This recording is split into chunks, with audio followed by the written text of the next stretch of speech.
بسم اللہ الرحمن الرحیم الحمد للہ وحدہ والصلاة والسلام علی من لا نبی بعد اما بعد فاعوذ باللہ من الشیطان الرجیم بسم اللہ الرحمن الرحیم یریدون لیطفئوا نور اللہ بافواہہم واللہ متم نورہ ولو کرہ الکافرون صدق اللہ العظیم وقال النبی صلی اللہ علیہ وسلم بدأ الاسلام غریبا وسیعود غریبا فطوبى للغرباء کما قال صلی اللہ علیہ وسلم۔ محترم بزرگوں، دوستوں، میرے دینی اور ایمانی بھائیوں، اللہ تبارک و تعالیٰ نے اس دھرتی کے سب سے پہلے انسان حضرت آدم علیہ السلام کو جب دنیا میں بھیجا تھا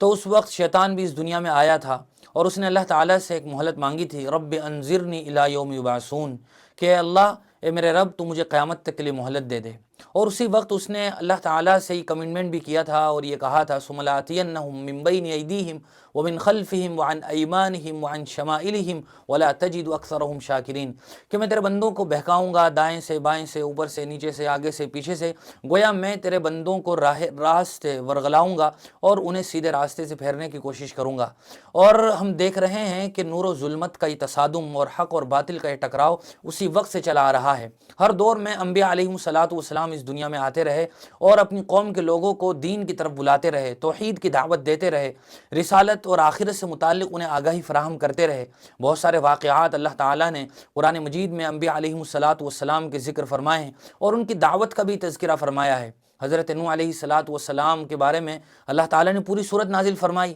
اور انہوں نے اپنی قوم کو صبح شام دعوت دی، ہر طریقے سے دعوت دینے کی کوشش کی، ان کو اللہ کی طرف بلایا، جس کے نتیجے میں بہت ساری پریشانیاں بھی برداشت کی، اپنی قوم کی طرف سے کڑوی کسیلی بھی برداشت کی، لیکن 950 سال تک وہ لوگوں کو راہ راست کی طرف بلاتے رہے۔ قوم نے مخالفت کی۔ حضرات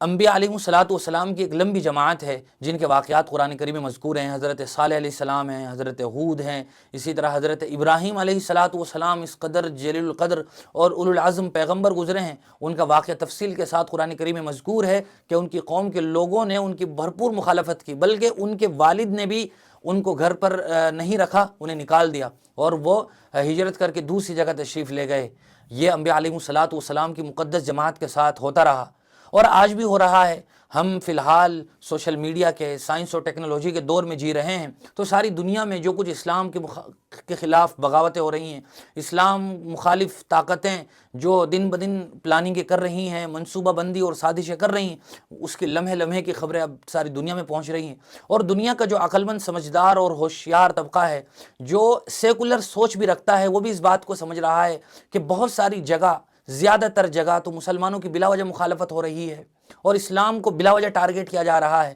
حالانکہ اسلام ایک صاف شفاف چہرے والا دین ہے، جس دین کو اللہ تعالیٰ نے پسند فرمایا ہے اور جو اس دھرتی میں نافذ ہونے کے لیے آیا ہے۔ اللہ تبارک و تعالیٰ نے قرآن کریم میں فرمایا بھی ہے، یریدون لیطفئوا نور اللہ بافواہہم واللہ متم نورہ ولو کرہ الکافرون، یہ لوگ یہ چاہتے ہیں کہ اسلام کا چراغ ہم گل کر دیں، اسلام کی شمع جو فروزہ ہونے کے لیے آئی ہے اس کو ہمیشہ ہمیشہ کے لیے بجھا دیں، لیکن اسلام کا یہ چراغ جل کر رہے گا اور یہ جگمگانے کے لیے ہی آیا ہے، ساری دنیا کو روشن کرنے کے لیے آیا ہے۔ اسلام صرف مسلمانوں کا دھرم نہیں ہے، اسلام تو اس انسانیت کا دھرم ہے، اس انسانیت کا دین ہے۔ اللہ تعالیٰ نے قرآن کریم میں فرمایا ان الدین عند اللہ الاسلام ومن یبتغی غیر الاسلام دینا فلن یقبل منہ، اور قرآن کریم صرف مسلمانوں کی دھارمک کتاب نہیں ہے بلکہ یہ ساری انسانیت کے لیے ہدایت نامہ ہے، نصیحت نامہ ہے، پیغام ہے، جس میں میسج ہے، زندگی گزارنے کا پورا ایک دستور ہے، ایک منشور ہے، لائف اسٹائل اللہ تعالیٰ نے قرآن کریم میں اور حضور نے اپنی حدیث میں ذکر فرمایا ہے۔ لوگ دن بدن مخالفت میں بڑھتے چلے جا رہے ہیں، لیکن ایک دوسرا پہلو بھی ہے جو لوگوں کی نظروں سے اوجھل نہیں ہے، وہ یہ ہے کہ دن بدن ساری دنیا میں تیزی سے پھیلنے والا دین بھی دین اسلام ہی ہے۔ لوگ مخالفتیں کر رہے ہیں اور دین اسلام ہے کہ پھیلتا ہی چلا جا رہا ہے اور پھیلنے ہی کے لیے اسلام آیا ہے۔ وہ لوگ جو اسلام کے مخالف مطالعہ کرنے کے لیے بیٹھے تھے، انہوں نے اسلام کے بارے میں جب صحیح معنی میں قرآن اور حدیث کو پڑھا تو وہ اس رزلٹ پر پہنچے کہ سچی بات یہی ہے کہ اسلام ہی سب سے زیادہ صحیح سچا مذہب ہے، اور وہ بعد میں خود مسلمان ہو گئے۔ حالانکہ انہوں نے جب اسلام کی اسٹڈی شروع کی تھی، قرآن کو انہوں نے جب پڑھنا شروع کیا تھا تو وہ مخالفت میں شروع کیا تھا، لیکن چونکہ قرآن کریم میں تو کوئی ایسی بات ہے ہی نہیں کہ جس پر انگشت نمائی کی جا سکے، جس پر شک کیا جا سکے، جس پر کوئی اعتراض کیا جا سکے، نتیجہ یہ ہوا کہ وہ خود مسلمان ہو گئے، وہ اسلام کے دامن میں آ گئے، حلقہ بگوش اسلام ہو گئے اور انہوں نے اپنے آپ کو دائمی رحمت کا مستحق بنا لیا۔ ایسی بہت ساری کہانیاں، اسٹوریاں، داستانیں آئے دن ہمیں سوشل میڈیا پر دیکھنے کو ملتی ہیں، اور بہت سارے لوگوں نے اپنی پوری زندگی لکھی ہے، لوگوں نے اپنی بایوگرافی لکھی ہے، اور بہت سارے لوگوں نے ویڈیوز کے ذریعے، کتابوں کے ذریعے سے بتایا ہے کہ ہم کیسے مسلمان ہوئے ہیں۔ تو اگر ہم ان کی کہانی کو غور سے سنیں اور دیکھیں یا پڑھیں تو ہمیں پتہ چلتا ہے کہ انہوں نے اسلام کی مخالفت میں قرآن مجید کا مطالعہ شروع کیا تھا، لیکن وہ اپنا دل دے بیٹھے اسلام ہی کو، کیونکہ اسلام اور اس کے حکام یہ انسان کی ضمیر کے آواز ہیں، انسان کی فطرت اور نیچر کے بالکل مطابق ہیں۔ جب انسان کھلی آنکھوں اور نیوٹرل ہو کے اس کا مطالعہ کرتا ہے تو وہ نتیجہ یہ ہوتا ہے کہ وہ اللہ اور اس کے رسول کا ہو جاتا ہے۔ آئے دن ایسی کہانیاں ہمیں سننے کو ملتی رہتی ہیں۔ علامہ اقبال رحمۃ اللہ علیہ نے آیت کا ایک ترجمہ کرتے ہوئے اپنے شعر میں کہا تھا، نور خدا ہے کفر کی حرکت پہ خندزن، پھونکوں سے یہ چراغ بجھایا نہ جائے گا، ستیزہ کار رہا ہے ازل سے تا امروز،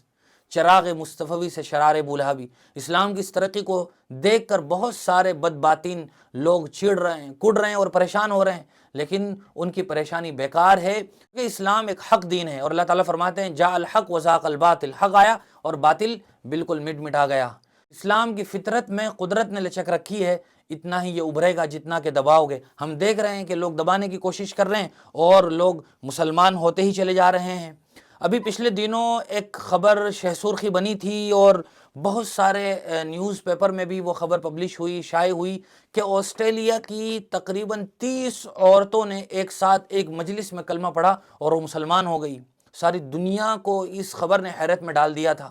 اور انہوں نے جو وجہ بیان کی قبولیت اسلام کی وہ بھی بہت حیرت انگیز اور زبردست ہے۔ آج کی جو خاص طور سے جو خبر میں آپ کو سنانا چاہتا ہوں وہ آج کے اخبار میں شائع ہوئی ہے، بلکہ انقلاب جو اخبار ہے یہ اس کا تراشا ہے، اس میں لکھا ہے آسٹریلیائی پادری گول ڈیوڈ کا قبول اسلام، 45 سال چرچ کے لیے وقف کرنے کے بعد اپنایا دین اسلام اور اپنا نام عبد الرحمن رکھا۔ یہ آج کے اخبار میں یہ پوری نیوز شائع ہوئی ہے اور تفصیل کے ساتھ یہ خبر چھپی ہے۔ 45 سال تک جس آدمی نے چرچ کے لیے اپنے آپ کو وقف کیا ہو، اور جو خود پادری رہا ہو، لوگوں کو اسلام کے خلاف ورغلاتا رہا ہو، لوگوں کو اسلام کے خلاف پٹیاں پڑھاتا رہا ہو، اور جس کی پیدائش، نشو و نما، جس کی خدمت ہی اسلام مخالف سرگرمیوں اور ایکٹیویٹیز میں چل رہی ہوں، ایسے آدمی کا بھی اسلام قبول کر لینا یہ ساری دنیا کے لیے ایک واضح پیغام ہے اور کلیئر میسج ہے کہ اسلام ہی بنیادی طور پر سچا اور برحق دین ہے۔ بہت سی مرتبہ یہ بات بھی سنی جاتی ہے کہ مسلمان زور زبردستی دوسروں کو اپنے مذہب میں کنورٹ کر لیتے ہیں اور انہیں زبردستی مسلمان بنا لیتے ہیں۔ تو میرے بھائیوں، یہ کتنی بیوقوفانہ بات ہے کہ اگر چھوٹا بچہ بھی اس بات کو سنے وہ بھی نکار دے۔ مسلمانوں سے زیادہ طاقت تو آج دنیا میں دوسرے لوگوں کے پاس ہے، ان کے پاس حکومت ہے، اقتدار ہے، ظاہری تمام تر ان کے پاس اسباب اور وسائل ہیں، وہ کیوں زبردستی مسلمانوں کو اپنے مذہب میں کنورٹ کیوں نہیں کر لیتے؟ اس کی وجہ یہ ہے کہ دین اور مذہب کا تعلق انسان کے باطن اور ضمیر کے ساتھ ہوتا ہے۔ تم زبردستی کسی کو اگر اپنے مذہب میں کنورٹ کر بھی لوگے تو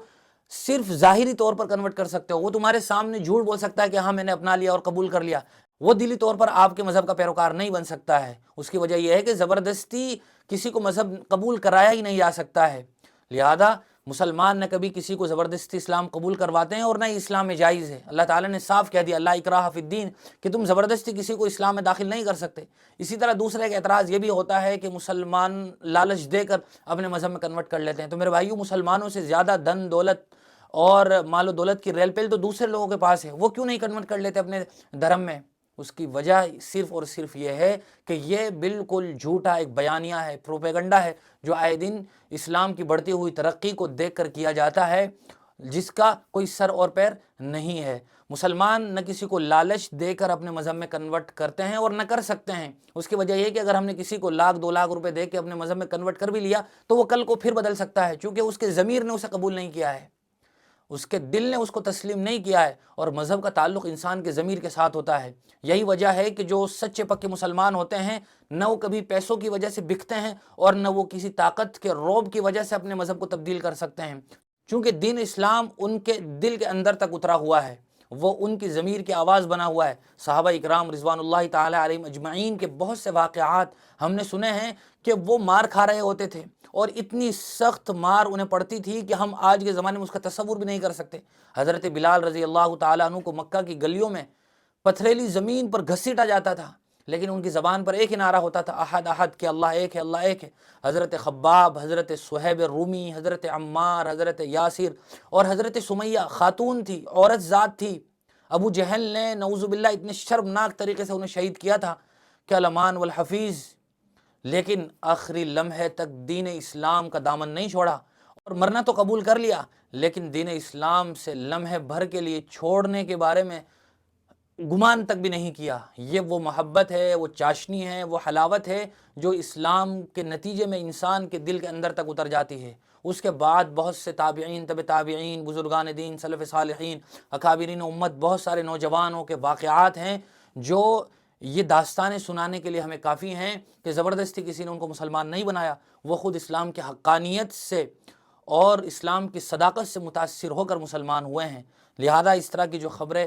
آ رہی ہیں وہ ساری دنیا کے لیے کلیئر میسج ہیں اور واضح پیغام ہیں۔ جو لوگ ابھی تک بھی اس نعمت سے دور ہیں اور اس دولت سے دور ہیں، انہیں چاہیے کہ وہ اپنی زندگی کو ایک مرتبہ ریویو کریں اور اپنی لائف سٹائل پر غور کریں اور وہ صحیح اور سچا دین جو ہے اس کو قبول کریں، مطالعہ کریں کہ ان کو دھرم گروؤں نے ان کو ایسی اسلام کے خلاف پٹی پڑھائی ہے اور ان کو ایسا برگشتہ کیا ہے کہ وہ دور رہتے ہوئے اسلام کے بارے میں غلط باتیں سن رہے ہوتے ہیں اور اس کو پھر صحیح سمجھ رہے ہوتے ہیں۔ میں ایسے لوگوں کو کہنا چاہوں گا کہ وہ خود اسلام کا مطالعہ کریں، وہ قرآن مجید کا مطالعہ شروع کریں، جہاں انہیں بات سمجھ میں نہ آئے وہ اسلامک اسکالر سے پوچھیں، چونکہ وہی آدمی صحیح تشریح اور ڈیٹیل کے ساتھ آپ کو بتا سکتا ہے جو اس کا ایکسپرٹ ہو اور ماہر ہو۔ ایرے غیرے سے آپ جو بات سنتے ہیں وہ اس کا ایکسپرٹ اور ماہر نہیں ہوتا، وہ جو بتا رہا ہے وہ یا تو اسلام دشمنی میں آپ کو غلط بتا رہا ہے یا اسے پتہ ہی نہیں ہے۔ لہذا آپ جو اسلام دھرم کے ودوان ہیں، جو اسلامک اسکالرس ہیں، ان سے آپ پتہ کریں کہ اس کا صحیح مطلب کیا ہے۔ قرآن مجید کی بہت ساری آیتیں ایسی ہیں کہ جن کو آؤٹ آف کانٹیکسٹ بیان کر کے کہا جاتا ہے، دیکھو قرآن میں کہا جا رہا ہے کہ کافروں کو قتل کر دو، جو مسلمان نہیں ہیں، نان مسلم ہیں، ان کو جہاں چاہو قتل کر دو۔ یہ ایک ایسا جھوٹا پروپیگنڈا ہے جو قرآن کے خلاف کیا جاتا ہے۔ قرآن میں کہیں بھی ایسا نہیں ہے کہ کسی بھی نہتے اور معصوم آدمی کو قتل کر دو۔ قرآن کریم تو یہ کہتا ہے من احیاها فکأنما احیا الناس جمیعا،